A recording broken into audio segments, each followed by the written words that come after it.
YSR Congress party సంబంధించి ఇంతవరకు రాష్ట్ర కార్యాలయం అంటే తాడేపల్లి దగ్గర లోపలకు ఉంటుంది, అద్దెకు ఉంటుంది, సొంత భవనం లేదు. ఆంధ్రప్రదేశ్ విభజితం తర్వాత అంతకుముందు హైదరాబాద్లో లోటస్ పాండ్లో నడిచేది, అలాగే తెలుగుదేశం పార్టీకి ఎన్టీఆర్ ట్రస్ట్ భవన్ నుంచి నడిచేది. లోటస్ పాండ్ జగన్ సొంత ఆస్తి, ఎన్టీఆర్ ట్రస్ట్ భవన్ ట్రస్ట్ పేరుతో నడిపేటటువంటి సంస్థ. అయితే ఆంధ్రప్రదేశ్ విభజన తర్వాతన జగన్మోహన్ రెడ్డి తాడేపల్లి దగ్గర ఇల్లు నిర్మించుకున్న తర్వాత ఆ ఏరియాలోనే ఒక ఇది కట్టాలి అన్నటువంటిది నిర్ణయానికి వచ్చారు. ఆ సిఆర్డిఏ పరిధిలోనే కట్టాలి అన్నటువంటిది అందులో కీలకం. ఇప్పుడు ఆ కార్యాలయం తమ 5 ఏళ్లలో తెలుగుదేశం అయితే అధికారంలో ఉండగానే నిర్మాణం పూర్తి చేసేసుకుంది ఎన్టీఆర్ ట్రస్ట్ భవన్.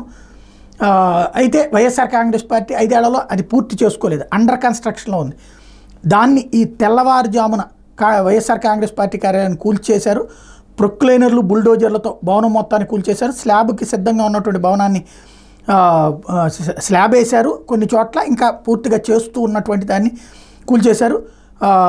వాస్తవానికి నిన్ననే వైఎస్ఆర్ కాంగ్రెస్ పార్టీకి సందేహం ఉంది, దీని మీద ఏదో కూల్చబోతున్నారని, కూల్చమని చెప్పి ఆదేశాలు ఇచ్చారన్నటువంటి విషయం వాళ్ళకి తెలియగానే హైకోర్టును ఆశ్రయించారు. హైకోర్టు ఏదైనా సరే ప్రొసీడింగ్స్ దాటద్దని చెప్పింది.